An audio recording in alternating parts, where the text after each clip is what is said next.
It's very unusual, in fact, extremely unusual, and probably a bit dangerous for judges to be sacked. I mean, they've got to feel free to call it like it is, right?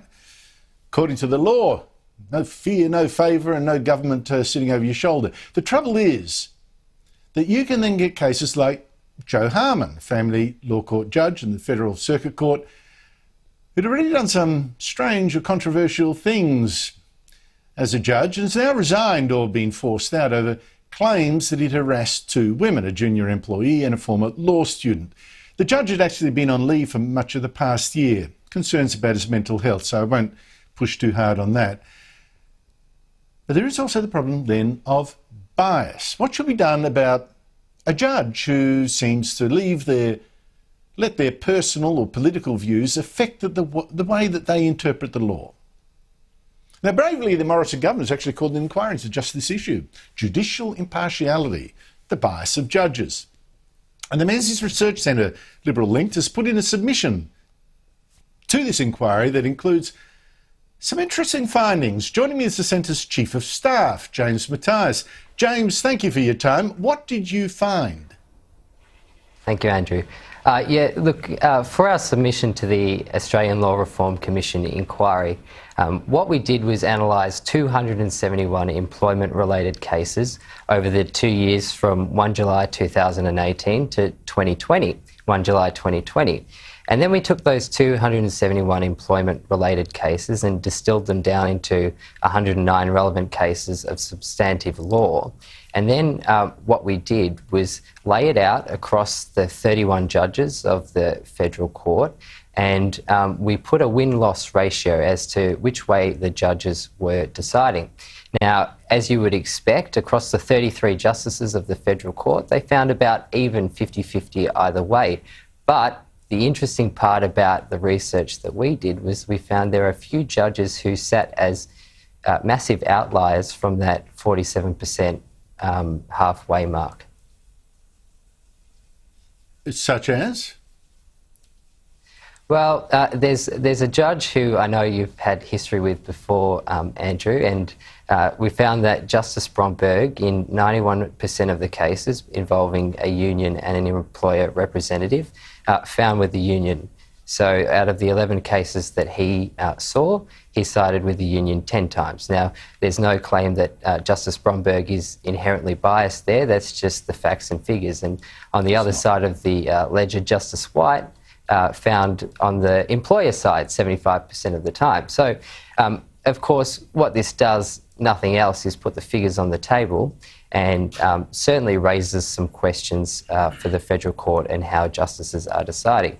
And so we did this as an exercise to hand over to the Australian Law Reform Commission as perhaps a template of what they should be using as real-time data so that the public have access and can better scrutinise decisions made by judges, because at the moment they would probably have to undertake the long process that we did, which is analysing 271 cases over 2 years to come to the conclusions that we did. And that certainly shouldn't be the case. There should be judicial officers who do this and then take that data and perhaps use that to better assign cases to justices.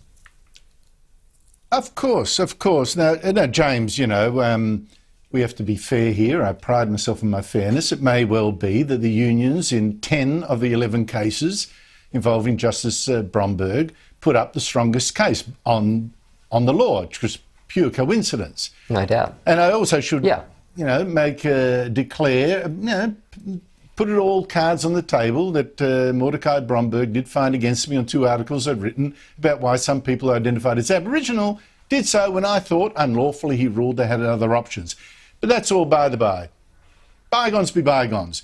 But as you say, we should also point out that he is a former union rights activist and was a Labor left candidate for pre-selection. And I might just add, he was indeed, since I'm on a roll here, sorry that you're sitting there nodding, but the Whitehaven judgment in May I thought was quite extraordinary by him, ruling in a judgment about a coal mine that, as all Australians adults know, their country, Australia, will be lost. The world, as we know it, will be gone as well because of global warming. The physical environment will be harsher, devastatingly brutal when angry, and lives will be cut short. So I'm not saying it's biased, James, but you've just got me started. What else did you find? Yeah.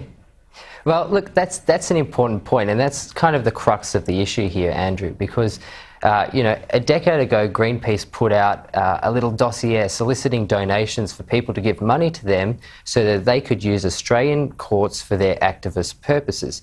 And in the 10 years since 2011, and that document was put out, activist groups, political organisations seeking to make certain points, are increasingly using Australian courts for their purposes. Greenpeace in 2011 said, give us money so we can hold these projects up in court and over time erode investor confidence so that these projects don't go ahead. So we need to be acutely aware that Australian courts are going to be and continue to be politicised into the future. Like you say, that Whitehaven coal case was run by 8 16-year-old Victorians against a coal mine in rural New South Wales, no less.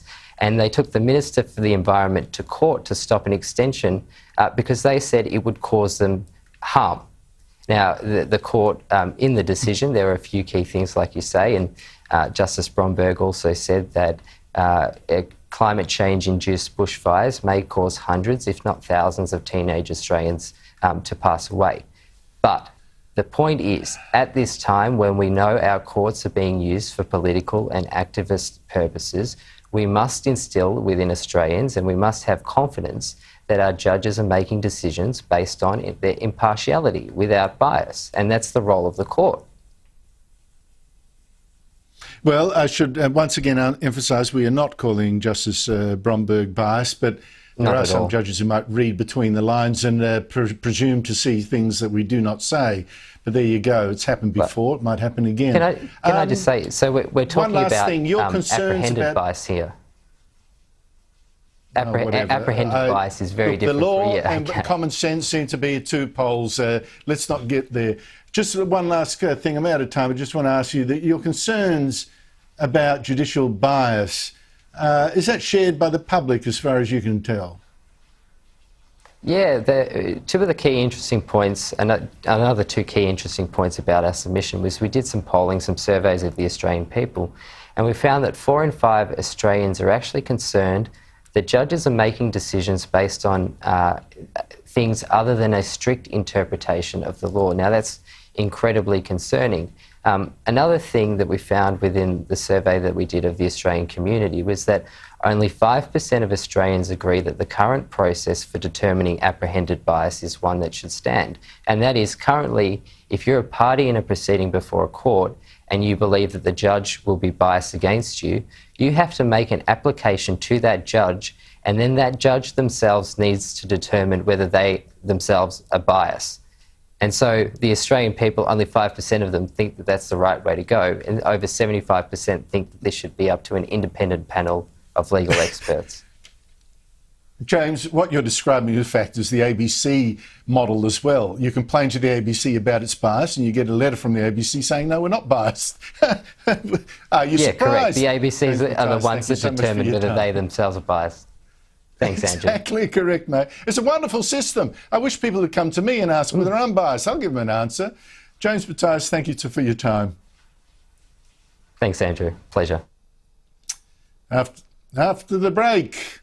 So who is Australia's best chief medical officer? Or another way of putting the question, who do you think the ABC chose? Plus Mark Latham after this.